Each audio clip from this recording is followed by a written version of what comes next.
If you don't already know, due diligence will take you far. Due diligence within your family, due diligence in your community, due diligence where you work, due diligence as you take off on a daily basis. Verify, and then again, go and verify. Sometimes things just look simple, normal, ordinary. They look like it's an honest deal. But nothing stops you from doing your due diligence.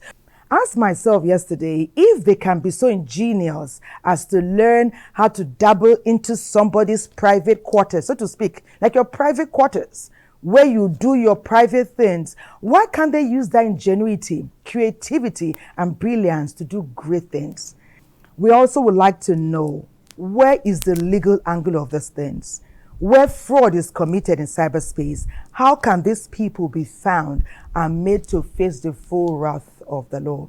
We urge you to keep our company again today. We're here because of you, to make life better for everyone. When it's good for you, it's definitely great and amazing for us. My name is Thelma Obaza. Welcome. Patience. Hello. Yes. Abba is here. Look. Purr, like my children would say.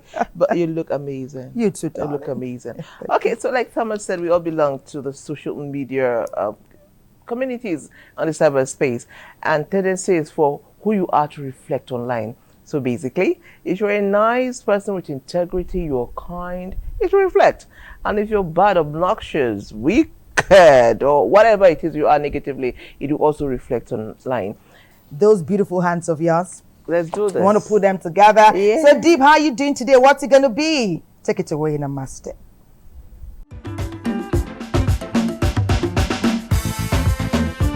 Raise your knee, walk towards your trunk.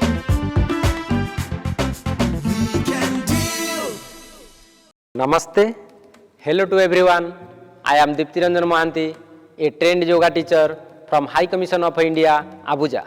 She is Tinasi. Now we practice Nadi Shodhana Pranayama, alternate nostril breathing or psychic network purification. Those who are suffering from fever, flu, cold, they should not practice this pranayama. Now sit in any cross-leg posture or any meditative posture, hands on the knees. Keep your head, neck and back in a straight line. Relax your whole body. Now close your right nostril through your right thumb. Breathe in through left nostril. Breathe out through left. Breathe in. Breathe out. Do it 5 times with closed eyes. Close your left nostril through your ring finger. Now breathe in through right nostril. Breathe out through right. Inhalation and exhalation should be 1:1 ratio. Don't make sounds when you inhale. Don't make sound when you exhale. Slow and deep in long inhalation. Nadi Shodhana Pranayam, psychic network purification. It removes minor blockages from nose and the flow of breath in both nostrils become more balanced. Breathing through the left nostril tends to active the right brain hemisphere, and breathing through the right nostril activates the left hemisphere. So it balances both the hemisphere of our brain. It reduces stress, anxiety and insomnia. It calms down our mind and increases the oxygen level of our blood. Thank you for joining this yoga session. See you next time. Namaste.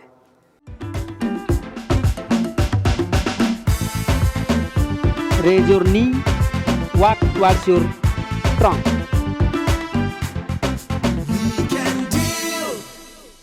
Welcome back and thank you so much, Dave. If you're just joining us, it is Weekend Deal coming to you from the network service of the NTA. It's been all about the cyberspace, risks, import, and mitigation.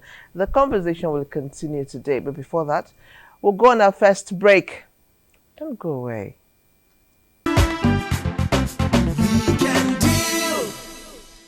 Often we like to set the tone for our conversation. Very engaging one it is. Yesterday we touched on many levels. We talked about what parents can do with their children, that you must follow them. Follow them in the physical, be around them in cyberspace to get to know what they are doing and what they are up to.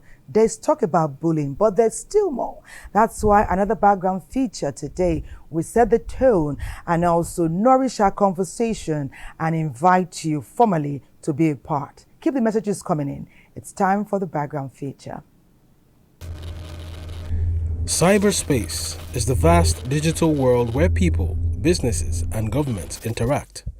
It includes everything from social media to online banking, impacting our daily lives. However, this digital space is vulnerable due to weak software, poor passwords, and malicious activities, highlighting the need for strong cybersecurity measures to protect against unauthorized access and data breaches. The first is the technical aspect of it, in which we can use pop-up blockers, content filtering applications such as the Net Nanny, which is an application that can be used to restrict access to inappropriate contents, especially when we have children accessing the internet. Now that assignments, we have kids doing assignments online, we need to set parental control on the browsers to restrict access to insecure websites. Are there practical tips for managing cyberspace and empowering individuals and organizations with the knowledge and tools to navigate the digital world securely? First and foremost is to have strong passwords. When we say strong passwords, we mean you don't use passwords with your name, your date of birth, or maybe your phone number in some instances. So passwords should contain uppercases, lowercases, special characters, numbers. And then another thing is, do not use the same password across all devices. Best practice is to have different passwords for different platforms. Another thing is to make sure your software is up to date. Update your softwares, your browsers, your operating systems. All applications that you use should be updated regularly. Think before you click. Do not click on links from unknown sources. Do not download documents from unknown sources.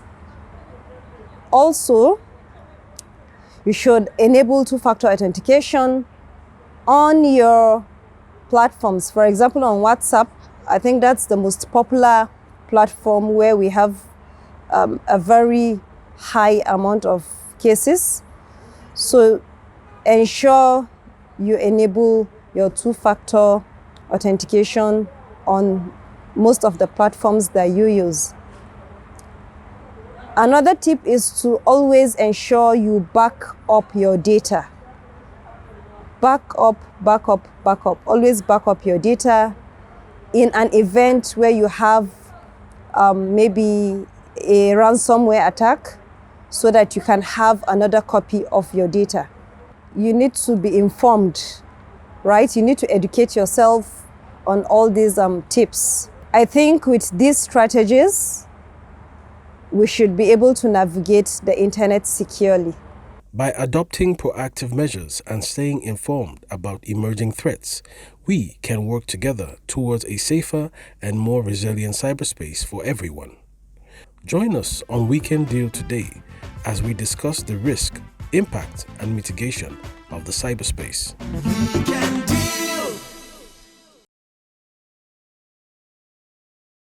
This cyberspace, key players, almost all of us are. Now, one aspect of the cyberspace that people engage in or people go to see is a showy part where people post their beautiful pictures.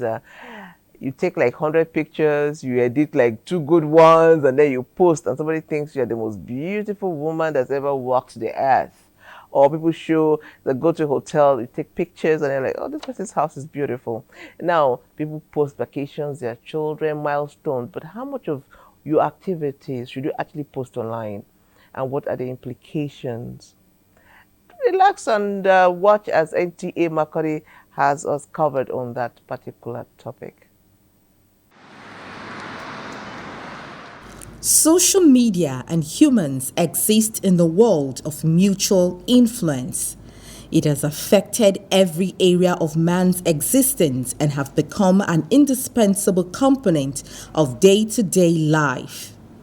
Although its use for positive things cannot be overemphasized, social media has also been found to have its negative impact on the society, arising from inappropriate and sensitive content.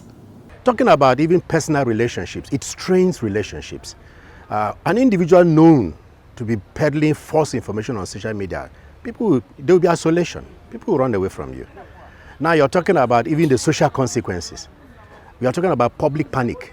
Where there is misinformation on social media, people will panic, and panic can lead to so many disadvantages. If we don't pay attention to the sensitivity of persons, of people, particularly given the fact that we are from diverse backgrounds and other ethnicity, if we don't watch what we post, it may cause a lot of trouble for us in this country. I'm one of those advocates that is against people pushing too much content on social media, especially those that relate to their families. In the face of this insecurity situation we're experiencing in the country, and particularly in our state, why should somebody wake up and take his whole family and post on social media, and including their identity? It's in my own view, it's not too healthy in security-wise. We actually live on the social media, do most of those things on the social media. So it's very, very important that what we put on the social media, which is actually known as user-generated content, what should bring about the development of the society. Because we actually go to the social media to get information, to get entertained, and when you have content that corrupts the mind, I don't actually like it. What then could be the measures to curtail the negative use of social media? It's a high time we come up with policies to guide operations on social media. When it begins from the dimension of the government, the generality of the people follow suit. But where there is no regulation, there's no implementation of maybe punitive measures against individuals that violate social regulations. People can go ahead doing that. But once there is there's a legal platform or framework in place to check that, people will begin to comply. Some of this content should be censored, and it's good to see some of the censoring already taking place, especially when we have like an obscene image. There's that that warning already that this is going to view sensitive content. Do you want to go ahead? So let us have such ability to be able to say yes, I want to see this or not. So censoring can go a long way. Then even the age restrictions as well, that is also good if it can be effected. If we in the habit of sending back feedback to correct the impression that people may form on certain content, it will go a long way to help solve the problem that are created by wrong contents that are put out there for people. If it is falsehood, it shouldn't be just minimizing. It should stop. It shouldn't even come out, because it shouldn't have been there in the first instance. If people are better informed as to implications of posting certain content on social media, perhaps if they will make to understand the moral breakdown it will attach to such content. So it all boils down to deepening awareness, advocacy, or sensitization, so to speak. The social media has proven to be an extraordinary invention that has changed our lives completely over the decades. However, the misuse of the social media is as prevalent as its advantages. So always remember, think before you post. Great and in-depth contribution from Makadi. You know, yes, think before you do something. What is even more important is that action you're taking, what is the desired outcome? What do you expect to happen? So every action or inaction has an outcome and sometimes a consequence. So just be wise out there. Now, there's some illicit sites, illicit content that's out there. Yesterday we heard about the dark web. Perhaps there's more.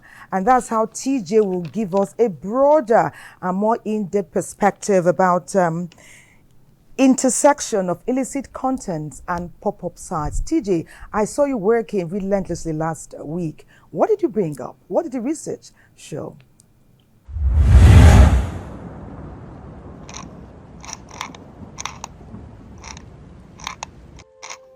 The internet has been a source of productivity. It has led to quantum leaps in productivity for mankind. But with every neutral vehicle, you can use it positively or negatively. So unfortunately, you have also malicious actors on the internet that use it negatively. An example for is pornography, which has become a pervasive problem. It's an issue, especially when you begin to have minor exposed to explicit images. So this is a source of concern for everyone, for parents, and it's been also widely talked about recently. Well, it's really affecting people in the sense that children that are not supposed to see some adverts are being exposed to those adverts. And some of these adverts are not very conducive for child upbringing. There are some, when you open the app, you find out that the pop-up will just come up, and when the pop-up come up, the child will just lose concentration on what he's doing, what the app is supposed to do for the child, and the child will start watching those films, those pop-up. So it means that while you are basically trying to train your child on morals, the internet is training the child on another different thing. So it has a very, very adverse effect on bringing up children. When you have minors exposed to pornography, they can develop a pathway of addiction. And as we well know, addiction can be terrible. People use addiction to self-medicate. They use it as a coping mechanism. And instead of staying in the real world to face challenges, they run back to that addiction. So it can damage, a young, impressionable person. It can warp their sense of relationship and intimacy at an early age, and turn them into, so they become, not what they should be as an adult. Something stunted in their mental growth, in their psychological growth, and of course, their partners complaining about that. When I'm going through my Facebook apps and my Google, and I see something like that, actually, I have to delete it or report the case to the app I'm using, like Facebook, Google, or Instagram, Telegram, something like that. It's because it might affect my mental health, and what I think it might change, because it's not good for a youth like me to be watching something like that, or be watching something like that, seeing something like that. It's not good. The proliferation of explicit sites has also become a source of concern, cybersecurity-wise, because it's a major avenue that is exploited to, infect computers with malware, with spyware and with phishing. I'll just explain that, so you can people go to a site, and at times I'll just link it to an issue with pop-ups. You can have innocent minors browsing the internet, playing, there's a pop-up, they click on it, and it goes to a third-party site. And let's say it's an illicit site, and some of the sites download spyware, they see what you type on your keyboard, so they log it in. So let's say you're on your banking website, and they also see the addresses you visit on your website. That's what they call spyware, malware. So they look at the combination of keys, they start to try it. So it leads to identity theft, even financial losses, and it's a global problem. I was defrauded of 5,000 naira from my bank, and somebody called me. That was Emmanuel. He called me telling me that, did you receive a code from your bank? This. I say yes. He said, is it possible for me possible as I'm calling him to be reading the text? I say it's not possible. Okay, so I should call back. He will call back in 2 minutes time. So I read the code and know it. Then 2 minutes he called and I gave him the code. Before I know, within 5 minutes, 5,000 was wiped from my account, and I was surprised. So they become a conveyor most often of malicious attacks or phishing attacks. Those are attacks that try to get personal details about you, impersonate you, log into your account, or even send an email as to your friends, to business partners, maybe soliciting for funds. I know we're very aware of that. So it's a big issue. It's an implication. It's a big implication for society. Okay, so that's me staring at that and wondering how these fraudsters get your banking information to the T. They tell you the day you open the account, they tell you that you made a deposit of so amount last week, and you're wondering, okay, how do they know these details? Well, when we ponder about that, I'm happy to announce to you that our guests are here. They're experts. They'll be starting and joining and making our conversation, enriching our knowledge as far as the cyberspace is concerned. And join me to welcome to the Weekend studio, Hassan Bamishile. He told me the meaning of that name, and I'm still in awe of the name.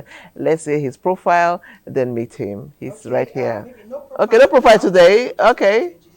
Okay. And welcome, Uti James is an IT professional. Welcome to Weekend Deal. You're welcome. To have you. Okay. And then we have Kingsley Ogbonna. He's an evangelist and an IT consultant. So you're welcome to the Weekend Deal Studios. Thank you very much. Glad to be here. Okay. Okay, so our guests are all here. Yesterday, I ended with a question. I want to start with that question. We've said so many things about the cyberspace. We've said, okay, so I'm even directing my question to so everybody's nodding. Okay, I'll start with Mr. Hassan. So we've said so much about the cyberspace and what we can do, the negative and the positive. But it's something that cyberspace today portend, and so many young people are catching out of, and that's making money of the cyberspace. As whatever they tell us, if you're a stay-at-home mom and you want a source of income, go on the internet. How do I make money off the internet? See the way I said it, but how do we make money? Now. To leave that thing. We're talking about real life here. We say breaking news in case. Now it's real life. How do we make money? We're going to take it round. Yeah, how do we make money off the internet? Well, there are so many ways to make money on the internet. Okay. Yes. Yes. I'll be talking from the angle of my profession. Oh, good. There are so many websites whereby you can teach. Okay, you register as a teacher, then you teach. They give you students, then you teach. Then they pay you at the end of the month. Wow. There are places you write, you edit, you do translation. For instance, if you are proficient in different languages, Arabic, English, Yoruba, they can give you some text. You edit, then you get the money. So that's the part of the internet work. So that type of person can actually stay indoors and be making money. So I'm not talking about the negative ones, the ones that they have, they do all manners of things. Yes, the positive ones. Yes, but a lot of them. Then again, there are some people, some teachers now who have set up, some internet, some platforms on the internet whereby you can register. I personally have one where I get teacher lesson teachers and people teach. You subscribe to it, then you teach from anywhere in the world, irrespective of time and space and location. Then you bring topics up, then you teach. Then there's a one-on-one educational plan. Okay, so you get money on that too. And they can't pay you in dollars. Let's say I'm teaching a child in the US. Yes. But that's what I want to teach. Yes. In the US. Yes, it's possible. It's possible. No, on a more serious note, there are places, there are websites. Yes. On a more serious note, there are websites whereby you teach business English. You don't have to read English. They call it business English. There is one in Singapore. There are some in US, but you need some online certifications. You teach business English. You don't have to be an expert in English. Good morning. How are you? Most especially the non-English speaking countries. Tell me about the certification that will qualify me to teach, because I'm serious. There are some certifications. There are, teachers. Teachers of English. TOEFL, Test of English as a Foreign Language, and IELTS. So many of them are there. There are some. Is this like a side hustle? Because Patience has a full-time job that I know Yes, of. yes, it can be done as a side hustle. Thank you so much. Thank you have to agree with them. That's if you are starting it yourself. Okay, it's a very good one. You do your timing. Then if you are doing it with a company, then you tell them your time. Maybe it's 6 to 8 in the night that can have time. So they regulate time for you. So when I buy my G-Wagon, don't tell me how I made my money. No, it's happening. You said when you buy, when I saw a jet somewhere.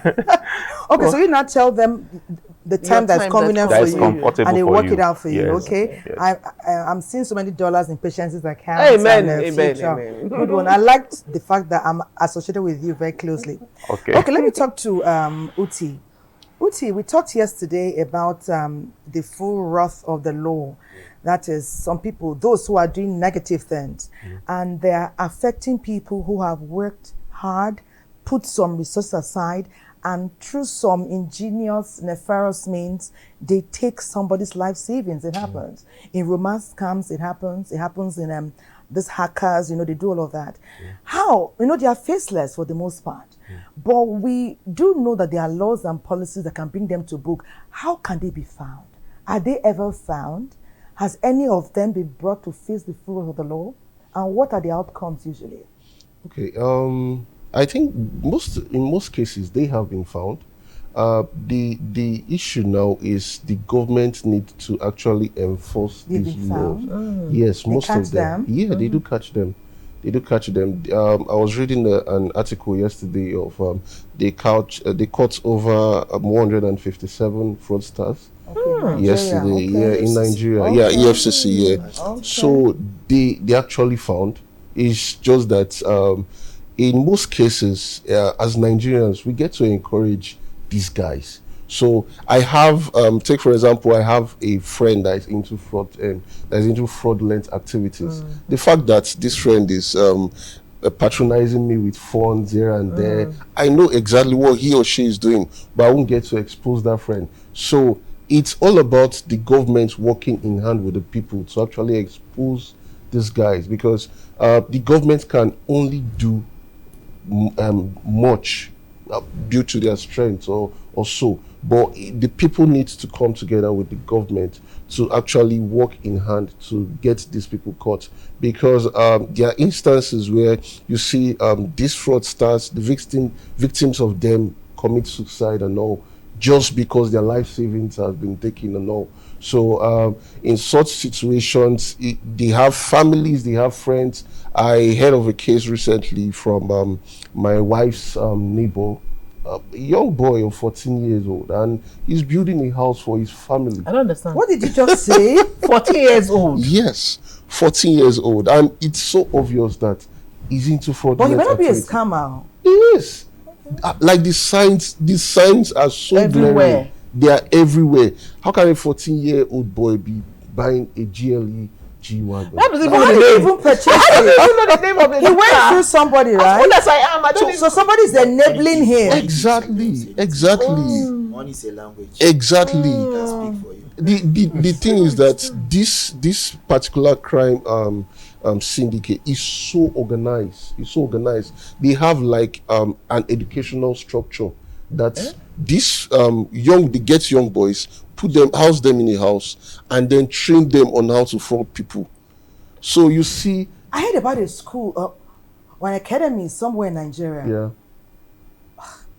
Now we have to use the real name they are calling it. They call it HK. HK? Tell us. Tell us, HK. HK, it's like that's like a slangs they use. Like, okay, that's where they go, they learn it. Yeah. So you can't just wake up and become a fraudster if you are not trained or taught on how to defraud people. So one of the online guys that, I don't know what I'm going to call him, a social activist that always present people who have into error, but now they have changed. So he was talking to a particular lady who was once a fraudster, but she's now a born again. So, but this lady explained that they have stages. You start from local to international.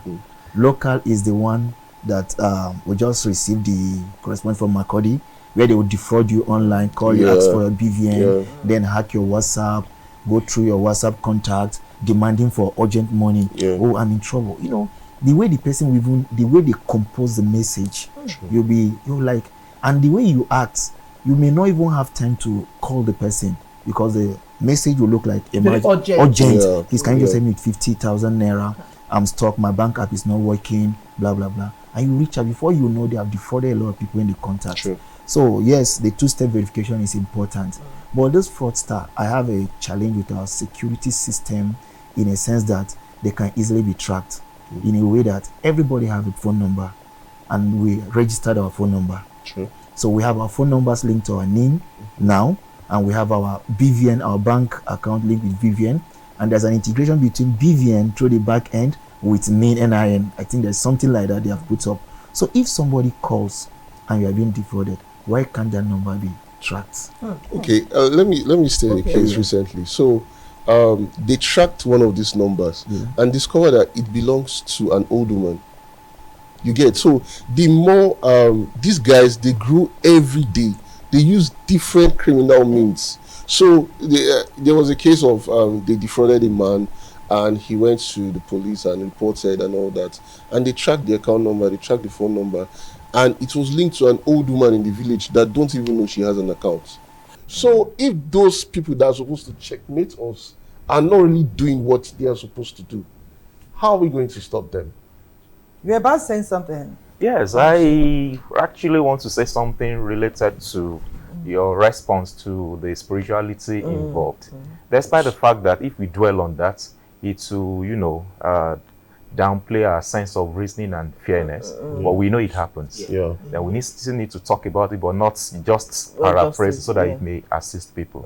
You may have seen cases where girls, ladies are actually at the receiving end, like in the southwest, in some parts of the nation. You dare not, wash your undies and put it outside. Some people will steal it and sell. Your sanitary pad, you dare not drop it anyhow. Some people will pick and they call them Yahoo boys, Yahoo plus. So coming to this part of the country, I realized that this is not even common. The orientation is a different one. So some of them who escape from that side are here spending their money because people don't really know. So based on this, people fall victim easily to that, because when they're entitled with few cash, then you follow them as if you don't know what you are doing, and that happens. Then again, I think some people are actually hypnotized to pay them some money. I ran into a guy around Gariki. I missed my way. This local Yahoo anyway. I missed my way. So trying to talk with him, he started telling me so many things as if he washed eyes. Thank God I was strong enough. You understand? So I changed the story. He said, let me have your number. I said, no, you give me your number, I'm going to call you. Then I left. I think it's in between making fast decisions, and don't ever be greedy. Okay, I will share a personal story with you. About a few years back, somebody called me. He said, are you Mr. Hassan Bamshil? I said, yes. He mentioned my third name. I said, yes. He said, you have an account with First Bank? I said, oh, yes, I have an account with First Bank. He said, your BVN start with 222. I said, okay. He said, can you give me the... I said, well, you say you are with the system. You give me the remaining. I like that. Okay, he said, actually, can you give me your ATM card? We want to do some activation. That's why I'm calling you. If you don't do the activation, I said, I used my ATM yesterday. I used it this morning. So I don't understand what you are saying. He said, actually, and if you do the activation, we are giving everybody 35,000.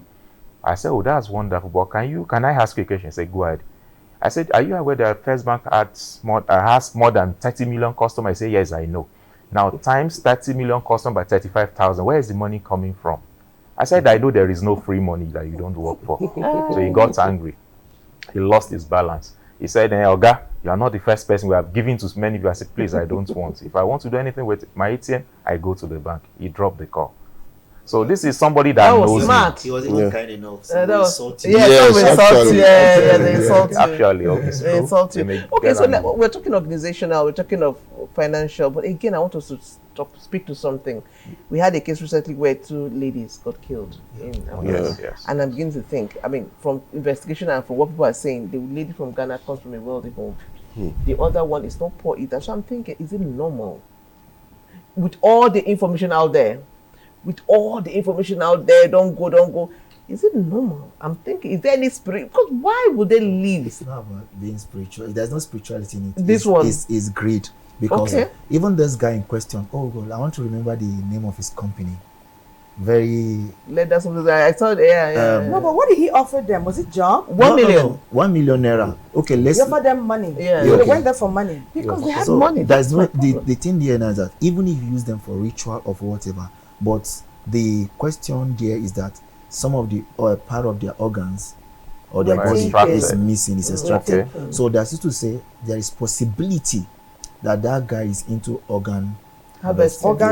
Yes, for sale. For sale. And you know this cyberspace we are talking now. You know when we talk about cyberbullying, there is something people get bullied when they feel they cannot come up to a standard that their mates have come. It's another way of bullying someone. So when you everybody's trying to enhance their body parts, and someone else sees it and feel like, oh, I'm inferior, I'm not coming up to standard. One among those ladies is married. Are you aware? Yes. So now she may be having enticed by her friend, seeing the kind of life they live. And now there are apps that are created for hooking up or whatever. And now they have gone. It was a pure business they went for. Let me just put that way. They went for their business. Whatever they are doing, they went for their business. But they ended up in the wrong hand. They may have been doing it before and they are succeeding. So that's why they have the guts to keep going. But when they reach here now, nobody knows their stories. Thank God they were able to track through one or two. I followed that news very well. So even when they found them, some body parts were missing. But look at the mystery. That guy was caught, but the next thing we heard that he was killed. Yes, he was killed. They say he was killed. He was running. They say he was escaping actually. What was the evidence that he there was a car. They showed there's this activist, I don't know, who I followed it. I followed it too, and then they showed us his body in the morgue. I don't they only showed not when he was running. Yes. Now we don't have evidence. There's no camera now, but there's no camera at that time. Yesterday we talked about due diligence on the show as well. That guy has a criminal record abroad. Yes. So it goes now to our young ones. Like you, Bamshile, for example, you interact with young people. You know, those girls may have had legit or illegit business. But we have people who really wanted to do legit business. And they also entered. And the lady in Calabar that was killed. She went for a job. She was the father, she was the kid of a general. She had 4 other brothers who were also in the army. That's as far back as 15 years ago. And I was quite young then. And she was a young, industrious person, also who was hooked. She had these ideas. She had a business running from a very wealthy home as well. The other one went to do makeup. She went actually because somebody called her. She's a makeup artist. She goes there and she turns up dead. So how do we verify our sources of business? Okay, I'm a cook. They say, come and cook. Yes. What do we do to check the sources of, because whether you like it or not, business online is a thing and it has come to stay. So you're doing your business. There was one that happened then, a Jumia delivery. That went to deliver phone. And he was young killed. guys. Killed and robbed. So how do we verify the sources? How do we, when we are going about our legitimate businesses online? The truth is that there will always be criminals. And the funny part of it is that the criminals tend to have a step ahead of everything. They always find a way. So it's just, I think it boils down to the security system we have in place. If we have guys invested in security and people that at your beck and call, they show up, they are ready to help and all that, I think it's going to curb most of these cases. Like the guy, he has a criminal record in the UK. So why was he allowed into Nigeria? Why wasn't he arrested? Even when he was allowed, because he's coming to his home. Even in America and the UK, if you are out of prison and they see signs you want to have a normal life, you are allowed to leave. You've served your time, but they know where you are. There is a database where your records are kept. So when he was coming, he can come home. Nigeria should have been aware of what had happened there, and he would have been Market. No, there's something I saw. There's something I saw. We don't. And that is where we need to start. You tell me. Something I You are the saw. IT professional. In that video, the guy, they caught him with drugs. This particular guy, the black sheep guy, they caught him with drugs, and then he actually bribed the policeman, and they allowed him go. Which of them? Now the guy that was killed. The guy that killed those girls. But they Yes. say he was also involved in sexual assault. This one is in Nigeria here. Okay. Yes. Like he was recording the video, and he gave them money, and they held him and allowed him go. Okay, imagine they had stopped him and arrested him. Those ladies might be alive. And there was a young woman, 6 months, who came said he held him for said that for Yes. 6 days. Yes. And she's been on the internet a long time We ago. saw injuries and all that. And nobody said anything until these 2 ladies died. So be Because proactive. the awareness was Exactly. not Being created. proactive is important. But she came out, what else would she do? She came out and No, said, I'm not blaming her. Yes. I'm saying we didn't have enough information No, what out I'm there. just saying. Because I only heard about her Security when these girls I went think the missing. problem- We have a lot of money okay. allocated for security. Exactly. But we are not seeing the outcome. Exactly. Now walk to any police station. Do they have an IT center in the police station that if I enter your name Uti, everything about you, Me will show. information about Yeah. you will display? Do Exactly. we have systems like that? No. But right in America, the moment you enter, even your True. thumbprint Print to alone, tell everything about you. even the about you. places you have traveled, how many times you have Exactly. entered their country, the cases you have had, Yeah. and as the moment they know that you have a criminal record, they allow you into the country. Yes. But But I an said outside- allow. Exactly. red flag. so every movement you're doing. Wow. So, but we don't have such systems. don't have so such where's But systems. we're getting where's there. the money With we're all the investing inputs into our that security? all of you have brought to the table today, we know we're getting there someday soon. We do know that Mr. Kingsley has another appointment somewhere soon. We need to let you go. But we thank you for, in spite of your busy schedule, making the time to be with us here today on Weekend.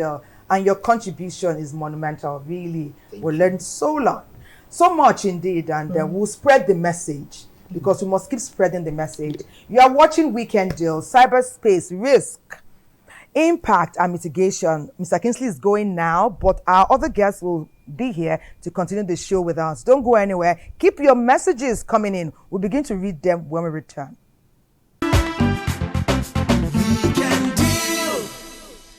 Okay, welcome back and navigating the murky waters of the cyberspace, staying safe and getting positively impacted is what we are all about today. And to help us along these lines, our guest, Mr. Kingsley, graciously left us because he had something to do, but we still have some 2 experts in the house, and so we'll continue our conversation.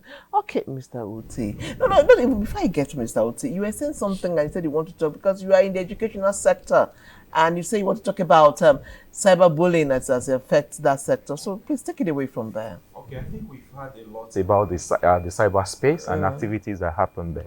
So bullying, well, maybe I have to also explain what bullying is all about because it's a common name in the mouth of everybody. But sometimes I do ask myself, do we really know what it entails, bullying? Because people say, oh, bullying, I'm bullied. And that person also has intensities of bullying. The person is even himself a potential bully. Okay, now, for the purpose of this conversation, I would like to define bullying as a negative behavior which is constant, habitual, and continuous, intentionally extended to people around you, irrespective of their feelings. Then again, it can also be described as loading yourself on people, irrespective of how they feel, whether they accept it or not. Your and that opinions. is bullying itself. Okay, and it can come in different ways. It can come physically, that's by beating people, making them to do what you ask them to do, cutting their hair, destroying their property, poking their head, kicking them, fighting them physically. They can be emotional through verbal things, name calling. You know, sometimes you say, oh, see your big head, see you Body are too shaming. fat, body shaming. That's bullying. It happens everywhere, irrespective of your age, location, workspace, schools. Well, it's very common in the school system, actually, among children. That's where you see it. But take us to the cyberspace bullying. Then the cyberspace bullying is also anything that happens on the cyberspace. So how do children protect themselves? Let's say because mitigation, because we have a lot of children on. Well, the best way to be protected as a child is not to be left alone, because there is what we call neglect, and it's also a punishable under the law. We call it criminal negligence, and that is why you see schools are always monitoring the children. Yeah, and at this point, as a consultant, I think I've trained more than 160 teachers in this FCT and school owners about criminal negligence. You know, bringing a child to you is a lot of things, but you just feel they are in my system, in my space, morning to evening. There are a lot of things that are within it, because we think, okay, they've brought the child for me to teach them, but their security, their safety, and everything is just hanged on your neck. So when you leave a child alone, you don't even know what the child is doing, whether in the physical space or online, then bullying can take place. There are people who take advantage of their young age, of their innocence, and make them do the wrong thing. The wrong things. Okay, now, there are people, okay, we talk about this cyberspace, hacking, whatever. Some people are, conscripted into this Yahoo thing, into this scamming thing, unknowingly. Oh, help me pick a message in Wuse2. You don't even know where you are picking, whether it's human head. Because you met the guy online and he has paid your transport and he appeared to you as a responsible person. And you are an underage of 12 or 13. And your parents don't even know what you are doing because you have access to phones, to laptops. And education is going digital. We have access to a lot of things. Yes, Google Classroom, a lot of things. Mitigation now. What ought the school to do? Or even how parents. the parents and the school. Because parents and school must work together. Yes, when there's harmony, yes, then yes. there's good results. Good. There should be synergy between the parents and the school. I call it the home front. The home front, the parents should do their job. Number one, let me first hit up on parents. Yes, it's very nice. Many parents left the job of parenting to teachers. There are so many fundamental trainings that you have to give to a child that you don't leave for teachers alone. Yes, we are teachers. We have to complement on what you have started, not we starting it. Because you agree with me, there is a total disconnect between the school and the home. When we were small, there is connection between the school and the home. If your teacher beat you, your mother will beat you. Your mother will beat you. Yes, God bless you. Get where I'm These coming days. from. If you misbehave at home, they bring your case to school. Oh God! You won't tell the kid. I will tell your teacher. The kid will start apologizing and begging you. Well. But this time around is the opposite. Direct opposite. Now, a teacher will say this, the parent says, don't mind that your teacher much is her salary. And that is where the problem starts from. So there is a total disconnect. And that is why sometimes when I'm called to talk about this, I try not to be friendly with parents. Many of us, because we are looking for money, we left our job undone. Now we feel the teacher should do it. And this is a teacher you are not even supporting. I've seen cases as a school manager where you accuse a child of wrong behavior, you bring the parent start talking so many things, defending that child. I work in a boarding school, that was 2011 in the Southwest. A child stole, and we invited the parent. I insisted the parent must be invited. What the woman was saying got me upset. No, my child cannot steal. No, it's not possible. I said, madam, how many hours do you stay with this child? This child only goes home during midterm and during holidays. You are in the UK, is there with us. We have to take the child to the home of the proprietress. I said, okay, and I'll say, come here, sit down. Between you and God that created, did you see? Say, I stole. The mother started crying. I said, you see, a teacher is telling you something, you are arguing with me. We stay with these children, we know what they can do. They form good boys and girls at home. But can I say this, Mr. Bamishiri? Sorry to cut in. There are times where the students could be telling the truth. It's not as if we haven't seen cases where the child wasn't to blame. There are cases where educational people have been overheated and not always right. No, but he just said a child told the truth in this case and said yes. No, I know. I mean, the parent did not react well. There are times when parents can vouch for their children. No, there are cases like that. And they end up being right. Yes, of course, there are cases like that. Of course, there are cases like that. Let me take a few messages. Okay, please. Okay. This one, he didn't tell us where it's reaching us from. He says, he said, what happens where organizations, social and corporate justice end up defrauding innocent citizens? He said, for instance, I graduated, I was the best in computer science. I merited a lot of monetary awards and employment opportunities. I don't know how he knows this or she knows this. He said, but the school denied me all of this. Will it be wrong for me to hack them and cause them harm? Revenge, please respond to that. He said, would it be wrong? Alice is asking us. Hopefully, Alice already started. Whether it's ethical hacking or unethical hacking. Okay, what I was saying is revenge hacking. Two wrongs don't make it right. Yeah. Sure. So you have been denied your what you're supposed to be given for the fact that you feel you're the best student and you got some merit. That means they did not take your brain. they just took the merit they're supposed to give you. So if you have that brain to actually hack the system, you can put it into good use for something else. Yeah. So for the fact that somebody wronged you doesn't mean you go the wrong way to wrong that person back. And at the end of the day, that's a downward spiral that cannot lead to good. Exactly. Yeah, so it doesn't make sense to have the school system, even if they deserve it. But we want to thank you for reaching out to us. They don't deserve it. They don't deserve it. Go and use your ethics and your specialty and your knowledge to do great things for Nigeria. And one day we'll all gather to celebrate you. I mean, on the internet these days, you can make a whole lot of money. So channel that energy positively. Okay, so we're going to be taking, let's digress a bit. It's not too much of a digression. We're going to take art live. And today our producer is somebody who is an art enthusiast. She loves art and she's bringing us art live, and it's titled Akwe Mafita. Let's watch and learn together.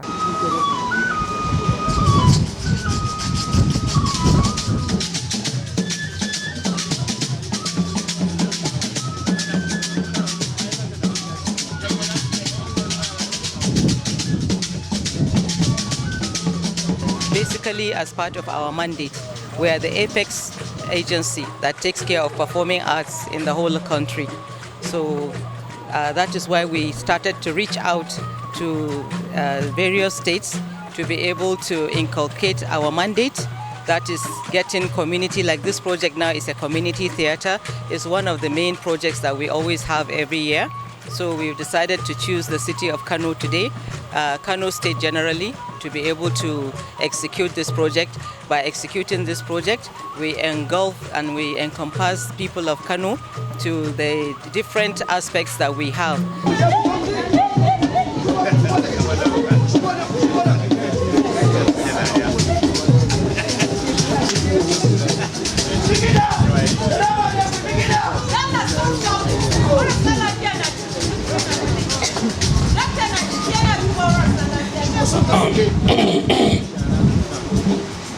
The woman, so we can know the condition of the baby.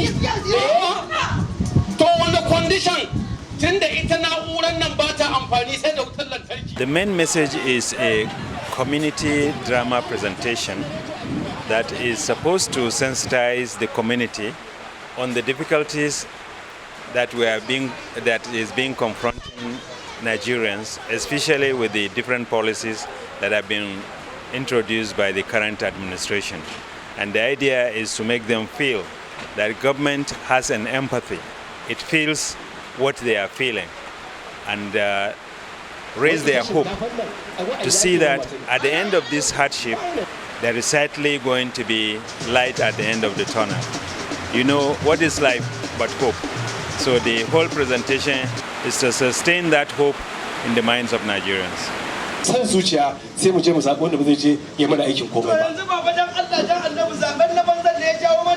A gona ma babu security, a cikin gari ma babu security. Haka ne. Kuna gani ba ake zuwa a jefa mana babtun mu mutu. Kuna gani ake zuwa a kama mutane a ce sai an biya kuɗi. Shi ba laifin mu ne? A'a.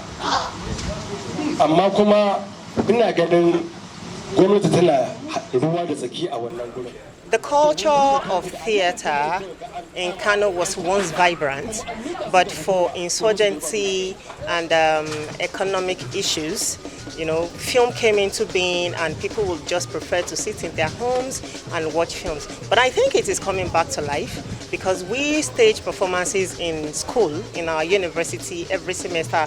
We stage at least, I think at a minimum, 4 per semester, and we have a huge turnout each time we stage performances. And I think even within Kano, performances can be staged. And I know that it is with time, people would come out to watch stage shows, especially as it concerns community and socio-economic situation of Nigeria as it is now.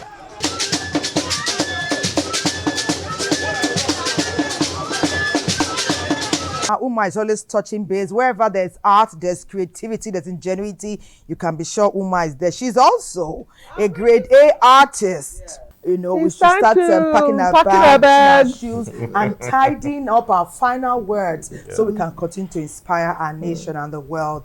Permit me to take just 3 messages and then we wrap it up with your advice for us. This one says, HK Wahala is everywhere, especially in 9th Mile in Enugu. I was robbed on the bus within 5 minutes. My account had been hacked, my savings, my entire savings of 500,000 had been taken. Someone is saying here that I run a private organization. We are small, but what do I need to do to prevent these hackers, whether they are ethical or not, from hacking into our system and causing us harm in our organization? Okay, we'll just take one more. This one said, I've been scammed for over a year online. I have the person's details, his name, his account.